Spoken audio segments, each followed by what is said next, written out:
Thank you very much. I was Shadow Minister for the Indian subcontinent for a whole year in 2016, most of that year. And for all my political life, I've been involved with the Kashmir issue because I have many Kashmiri diaspora in my constituency. Now, my answer to your question about Kashmir and the standoff is that, well, I did touch on it in what I said about the enormous resources that India and Pakistan both spend on their conventional armed forces and on their development of nuclear weapons, which is a disgrace, frankly. And if you go to either of those countries, as I've been many times, you see just what's needed in terms of civil society and infrastructure that's sadly lacking.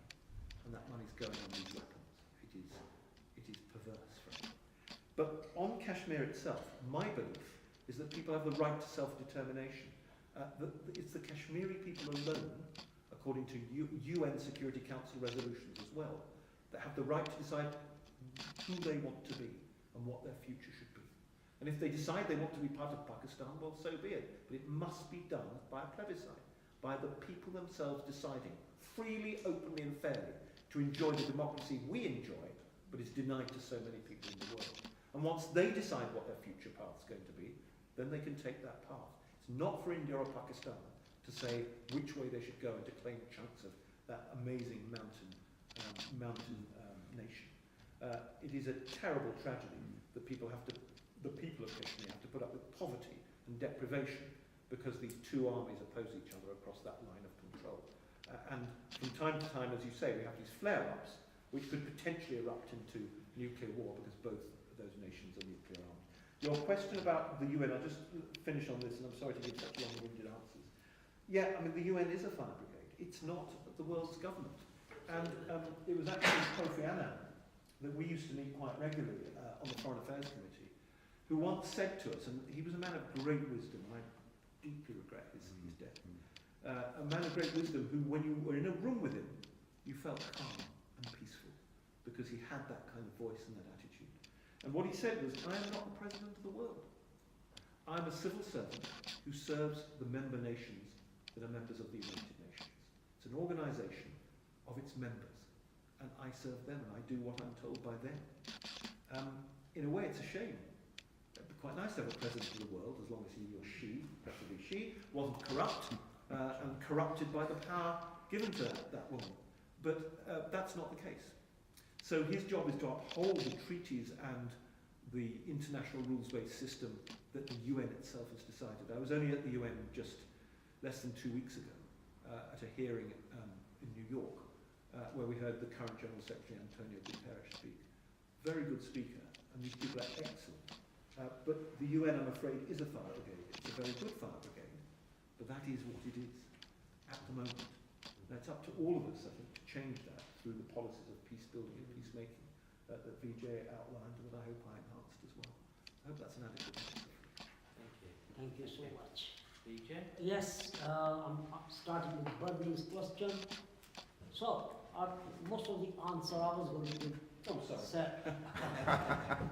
I'll shut up. Fabian has given. But I will just expand on it and say that if you have a message and it resonates with the public and it is on the social media and it goes viral, then that is the time mainstream media picks it up. So it is up to us how good we can craft a message, how good we are at the social media structures, because if the mainstream media is not going to give attention to our causes and issues, then we got a tool at our hand which we can use, and when it goes viral and all over, then that's the time the mainstream media picks it up, and then it becomes a worldwide issue.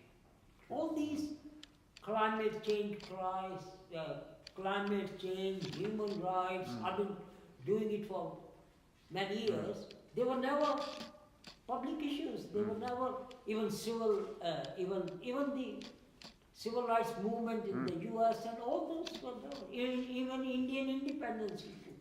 They were not the mainstream issues. But once it got the attention of the public, it became. So that is a short answer for that.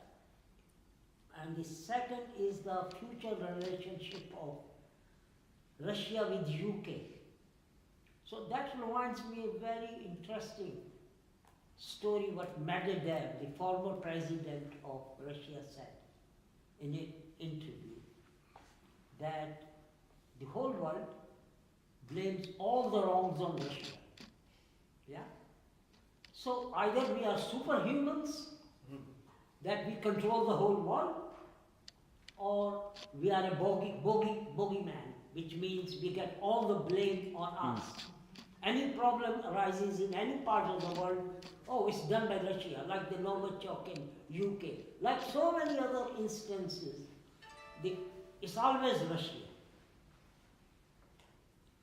And what people do not know or understand, not many, you might know, Sana, that billions of dollars of trade goes on between Russia and the countries which are criticizing Russia.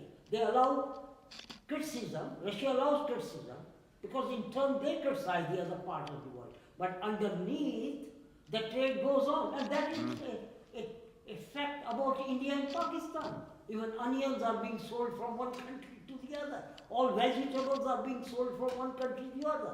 But well, I was going to come after, but now I've come to India-Pakistan issue. India has got elections in two months' time. And it's a great for Modi to stand up and roar like a lion that, oh, I will set them right. Because it gives him votes, the Indian nationalist vote. So that sometimes leaders of India and Pakistan stand up and say things which are only meant for the domestic audience, because they are vying for votes or other issues. So I can dwell on that a bit more, but all I can say is the leaders are a bit more responsible.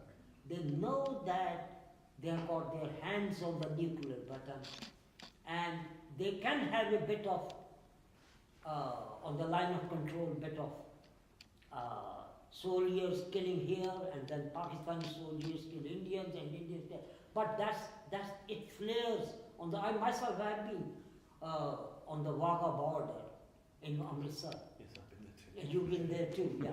And we've been on both sides, and they're just looting each other, having sort of presentation, what we say, like what we are doing here, and they've got on a wider issue that you cannot take Pakistan, India cannot take Pakistan 5,000 miles away, yeah, and say, look, Pakistan, you go and settle there, or Pakistan can't do the same to India. So what choice we got?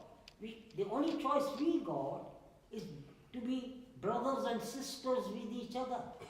The quicker we learn that, the quicker it happens. Just to say that my next neighbor in UK and India. In India it was Pakistani, and then after the partition he went to Pakistan. And in England is Pakistan. And we exchange our greetings and meet and chat and in a very friendly way. And that's how the relationship should be. On Kashmir,